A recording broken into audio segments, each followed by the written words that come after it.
2025년 첫 수요 예배입니다. 2024년을 여러분들 어떻게 보내셨는지 모르겠어요. 예, 뭐 좋은 일들도 있었고 또 나쁜 일들도 있었겠지만은 또 만족하는 부분도 있고 아쉬움이 남는 부분도 있을 텐데, 저 같은 경우에는 2024년에 뭐가 아쉬운가 이런 생각들을 좀 해보니까 목사로서 좀 안일하지 않았나 그런 생각을 하게 됩니다. 물론 뭐 맡은 일들도 많고 또 나름 한다고 했지만은 그 하나님의 영광과 하나님께서 주신 소명의 그 위대함을 생각할 때 좀 부족하지 않았나, 안일하지 않았나 그런 생각들을 하면서 2025년에는 좀 더 바짝 이제 좀 정신을 차리고 좀 더 하나님 앞에 치열하게 이 복음 사역에 임해야겠다 그런 생각을 했습니다. 그래서 너무 안일하게 하다 보니까 이제 좀 살이 많이 쪘어요. 제가 여기서 더 찌면 저를 좀 강하게 책망해 주시기 바랍니다. 어쨌든 여러분들 중에서도 누군가는 저와 비슷한 생각을 하리라 생각합니다. 좀 하나님 앞에 좀 치열하게 신앙해야 되는데 이래서는 안 되는데 그런 생각들을 하는 분들이 있을 텐데, 그래서 오늘 이 말씀을 통해서 우리가 어떻게 하면 이 안일한 신앙을 벗어버리고 좀 더 하나님께 합당한 그런 진정성 있는 그런 치열한 믿음으로 나아갈 수 있을까를 고민해 봤으면 합니다. 요즘 한국 교회의 이 뚜렷한 특징이죠. 안일한 신앙. 한때 한국 교회는 굉장히 간절했어요. 정말 치열했습니다. 역동적이고 헌신이 넘쳐났습니다. 근데 점차 시대가 거듭될수록 안일한 신앙이 주류 신앙이 되고 있다 하는 거죠. 그래서 적당히 하고 할 수 있는 만큼 하고 편하게 하려고 합니다. 그러니까 오늘 같이 수요 기도회가 사실은 뭐 꼭 성경에 정해놓은 뭐 율법 같은 것은 아니지만은, 그래도 우리 한국 교회가 한참 부흥할 때는 수요 기도회도 가득가득했는데, 제가 어릴 때는 초등부도 수요 기도회가 있었습니다. 근데 이제는 보십시오. 젊은 사람들은 이제 찾아보기가 어렵습니다. 세대가 거듭될수록 시간을 내는 것, 또 자기를 하나님께 드리는 것, 헌신하는 것, 이런 것들이 힘들어지고 있다 하는 거죠. 사실 여러분, 안일할 수 있는 영역이 있고 그래서는 안 되는 영역이 있잖아요. 살다 보면은 안일하게 생각할 수 있는 부분도 있습니다. 내일 아침에 무엇을 먹을 것인가, 이런 것들이죠. 사실 저는 별 관심이 없습니다. 내일 아침에 뭐가 나올지, 뭐 남아 있는 게 있으면 먹고 없으면 안 먹고 뭐 그렇게 중요하게 생각하지 않습니다. 주말에 드라마를 뭘 볼 것인가, 뭐 우리 성도님들 중에는 나름 치열하게 고민하는 분도 계시겠지만은 그런 일들에 대해서 뭐 진지하게 고민하는 사람은 없습니다. 그런 것들은 안일하게 생각해도 됩니다. 그런데 예를 들어서 우리 자녀가 어떤 대학을 갈 것인가, 이런 부분들은 좀 이제 어떻습니까? 드라마를 뭘 볼 것인가 보다는 약간 진지해지죠. 뭔가 깊이 고민해야 되고 절로 기도가 나는 그런 제목들인데, 좀 더 나아가서 우리가 만약에 병에 걸렸는데 어떤 병원을 선택할지, 또 어떤 의사를 찾아가야 될지, 이런 것들은 굉장히 진지한 일들이죠. 근데 오늘 우리 20절 말씀에 보니까 뭐라고 하냐면은 그리스도 예수께서 우리에게 새로운 사는 길을 내셨다, 이렇게 말씀을 하는 거예요. 결국엔 무슨 말이냐면 우리가 신앙한다는 것, 우리가 믿는다는 것, 우리가 하나님을 섬긴다는 것은 죽고 사는 문제다 하는 거죠. 이것은 결코 안일하게 취급할 수 있는 영역이 아니다 하는 것입니다. 누가 이 세상에 어떤 사람이 살고 죽는 문제를 안일하게 생각하겠습니까? 요즘 이제 시즌 2가 나와가지고 한참 세계적으로 다시 열풍을 일으키는 드라마가 있는데, 여러분들 들어보셨을 거예요. 오징어 게임이라고, 그죠? 이정재라고 하는 유명한 배우가 나오는 드라마인데 저는 보지는 않았습니다. 너무 잔인해가지고. 근데 이 드라마 내용을 보면은요, 이 동심 가득한 그런 게임들 있죠. 뭐 오징어 게임을 비롯해서 뭐 구슬치기라든지 딱지치기라든지 뭐 이런 게임들을 하는데, 우리가 보통 그런 게임을 할 때 술래들을 향해서 지면은 죽었다 이렇게 얘기하잖아요. 너 죽었어 이렇게 하잖아요. 근데 이 드라마에서는 실제로 사람을 죽여요. 그러니까 구슬치기 하다 사람을 죽입니다. 안 보신 분들은 놀랄 수도 있는데, 그러니까 이게 구슬치기 하나로 사람이 죽을 수 있기 때문에 얼마나 치열하게 머리를 쓰고 그 게임에 열심히 임하는지, 제가 보지는 않았지만은 어떤 광고나 이런 그런 영상들을 통해서 충분히 그 현장이 얼마나 치열하겠는가 하는 것을 짐작해 볼 수가 있는 것이죠. 여러분, 우리의 신앙이 바로 그렇습니다. 하나님은 생명이시고 하나님을 떠나서는 사망이에요. 영원한 심판과 또 어떤 영원한 고통만 남아있게 되는 것이죠. 하나님께로 가지 아니하면은 절망과 좌절과 그런 고통과 어둠과 영원한 사망뿐이고, 하나님께로 가야 거기 생명이 있는데 예수 그리스도께서 우리에게 사는 길을 내셨다 하는 거예요. 그래서 예수를 믿는다는 거, 그리스도를 따른다는 거, 하나님을 섬긴다는 거, 예배한다는 거, 기도한다는 거, 우리가 모여서 함께 하나님께 찬양을 드리고 예배한다는 것, 모든 것이 사실은 죽고 사는 문제로서 귀결된다 하는 것이죠. 그래서 이것이 얼마나 우리가 치열하게 해야 되고 진지하게 해야 되고 진정성 있게 해야 되는가 하는 것을 말씀하고 있다 하는 것입니다. 여러분, 사망에서 우리를 건지시기 위해서 그리스도 예수께서 자기의 생명을 주셨잖아요. 오늘 우리가 읽은 말씀에 뭐라고 되어 있습니까? 예수 그리스도께서 자기 피로써 우리가 하나님께 나아갈 수 있는 그런 길을 내시고 담력을 주셨다고 말씀을 하고 있는 거예요. 예수님께서 십자가에 못 박히셔서 자기의 모든 물과 피를 쏟으시고 우리에게 그분의 전부를 내어주셔서 우리를 구원해 주셨단 말이죠. 그 놀라운 위대한 은혜를 얻었는데, 어떻게 그래서 우리가 살아나게 됐는데, 우리가 그렇게 생명을 얻었는데 이 생명을 안일하게 취급할 수 있겠는가 하는 거예요. 적당히 시간을 때우고 게으르게 하고 대충 하고 그렇게 살아갈 수 있겠는가 하는 것이죠. 실제로 2차 세계대전 후에 한 어린 일본 군인이 전범으로 붙잡혀서 사형 선고를 받게 되는데, 이 어린 군인이 아무것도 모르고 시키는 대로 했다가 이제 죽게 되었는데, 어떤 선교사님이 그 군인을 불쌍히 여겨서 구명 운동을 하고 정말 살신성인으로 그를 위해서 탄원도 하고 결국에는 이 어린 군인이 풀려났어요. 그래서 이 선교사님의 희생에 감사하여서 평생을 자기의 삶을 들여서 교회를 섬기고 그렇게 희생하며 살았다. 여러분, 이것이 정상적인 반응이 아니겠습니까? 죽다가 살았잖아요. 죽음 가운데서 어떤 이의 희생을 통해서 건짐을 받았잖아요. 우리도 마찬가지입니다. 그리스도 예수께서 자기 생명을 주셔서 우리를 살리셨다는 거예요. 저와 여러분들이 그래서 생명을 얻었다 하는 것이죠. 그런데 어떻게 우리가 안일하게 이 생명을 취급할 수 있겠는가 하는 거예요. 그런데 우리는 자꾸만 착각을 합니다. 우리가 값을 치르지 않았다고 해서, 우리가 대가를 지불하지 않았다고 해서, 우리의 공로가 없다고 해서 그냥 공짜로 얻었다고 해서 이것이 값싼 생명이 아니고 무가치한 것이 아닌데 자꾸만 착각을 하는 거죠. 내가 헌신하지 않았고 내가 뭔가 피를 흘리지 않았기 때문에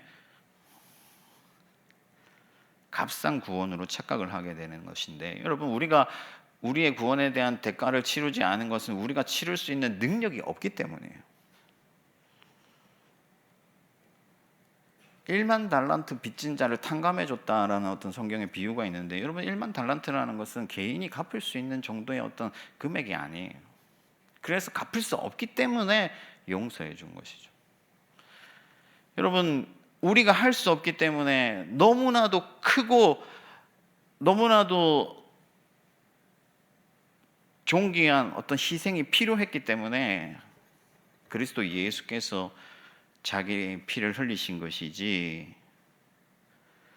우리가 그저 받았다고 해서 그 생명이 결코 무가치한 것은 아니다 하는 거예요. 저와 여러분들의 시간과 여러분들의 몸과 여러분들의 영혼이 그리스도 예수의 존귀한 피로서 씻음 받고 구원받았다는 것을 믿으시기 바랍니다.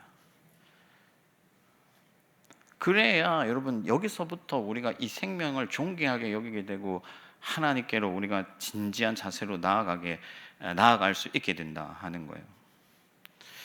그래서 여러분, 우리가 그리스도 예수의 피로써 구원을 얻었기 때문에 우리가 그 길로 나아갈 때, 신앙의 길로 나아갈 때, 믿음의 길로 나아갈 때 어떻게 나가야 될지 21절에 등장하는데, 여러분들 10장 21절 말씀입니다. 21절부터 22절까지 말씀인데 22절 말씀만 같이 읽어보겠습니다. 시작. 우리가 마음의 뿌림을 받아 악한 양심으로부터 벗어나고 몸은 맑은 물로 씻음을 받았으니 참 마음과 온전한 믿음으로 하나님께 나아가자. 그러니까 참 마음과 온전한 믿음으로 하나님께 나아가야 된다. 여러분, 수요 기도에 여기 잘 나오셨는데 그냥 습관을 따라서 나오고 시간이 남아서 나오고 그냥 안 나가면 눈치 보여서 나오고 혹은 뭔가 적적해서 나오고 그런 게 아니라 온전한 믿음과 참된 마음으로 하나님께 나와야 된다 하는 거예요. 여러분, 참된 마음이란 뭐냐? 진실함, 진정성이죠. 몸만 와 있고 마음이 없다면 그것은 참 마음이 아니죠. 나의 마음의 반쪽이 세상에 가 있고 반쪽만 여기 와 있다면 그것도 참 마음이 아니죠. 하나님께 합당한 마음은 일편단심이다. 한 마음으로서, 온전한 마음으로서 나의 온 마음을 다해서 하나님께 나아가야 그것이 하나님이 받으실 만한 제사가 된다 하는 거예요.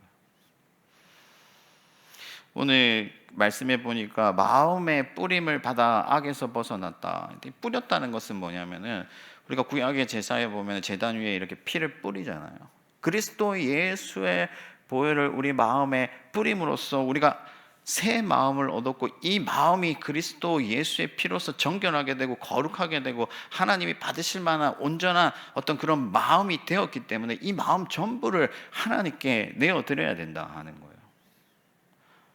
적당히 세상도 사랑하고 이것도 사랑하고 이것도 마음에 품고 저것도 마음에 품고 세 갈래 네 갈래 다섯 갈래 찢어진 마음으로 하나님께 나아가는 것이 합당치 아니하다 하는 거죠. 그래서 우리가 무엇보다 기도해야 될 것은 우리의 온 마음으로 하나님을 섬길 수 있도록 성령이 우리의 마음을 주장하게 하시는 거예요.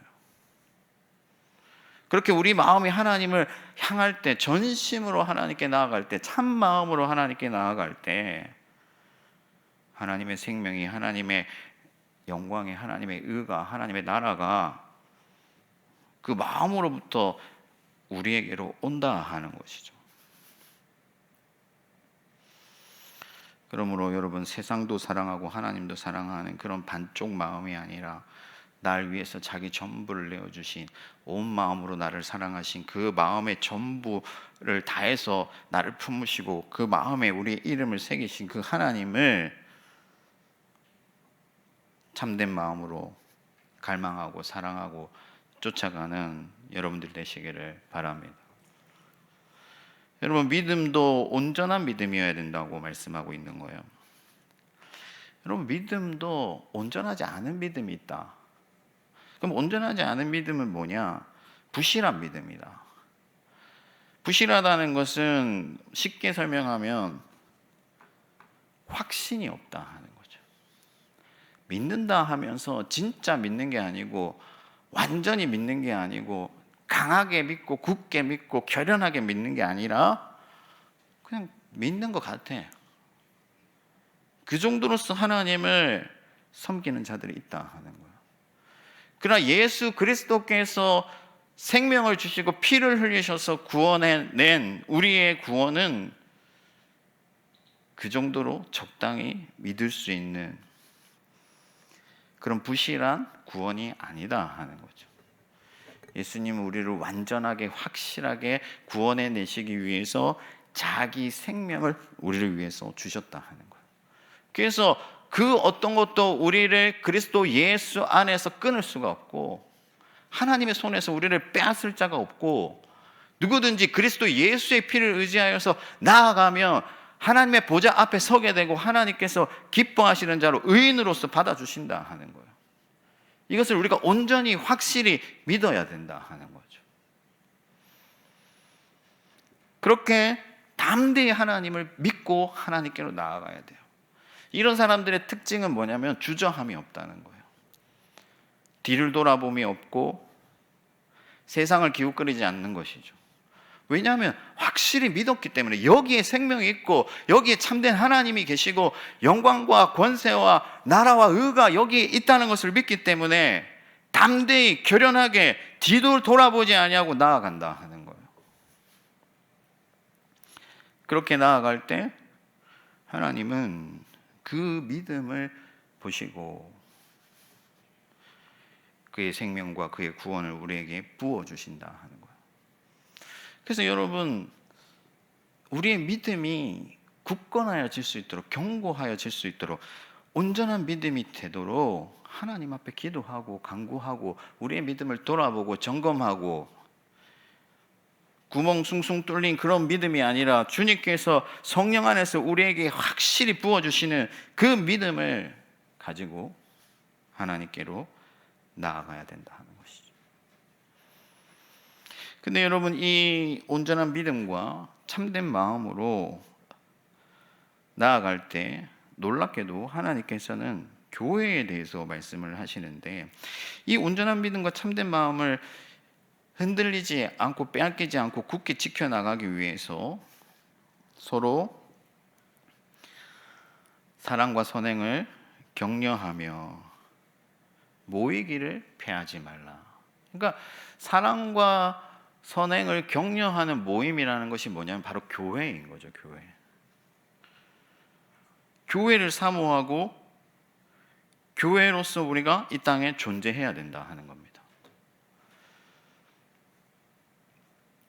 근데 여러분, 여기서 그냥 교회로서 존재한다는 것, 교회로 모인다는 것이 그냥 수요 기도에, 새벽 기도에, 금요 기도에 빠지지 않는 것, 그것을 말하는 것이냐?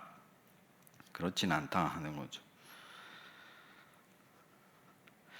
그때 당시에 이 사람들이 이 핍박받고 있는 히브리서를 받는 이 공동체에게 있어서 모인다는 것은 생명을 담보하는 거예요. 목숨을 거는 거예요.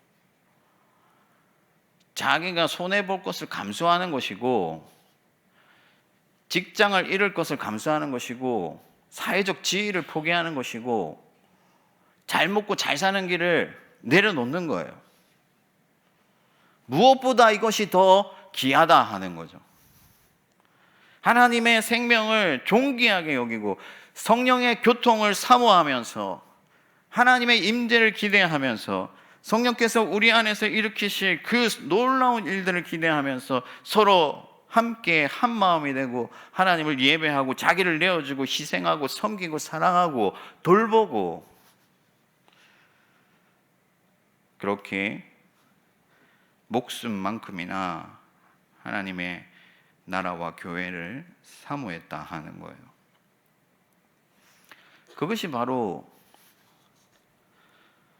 이 당시에 교인들이 모였던 이유이자 목적입니다.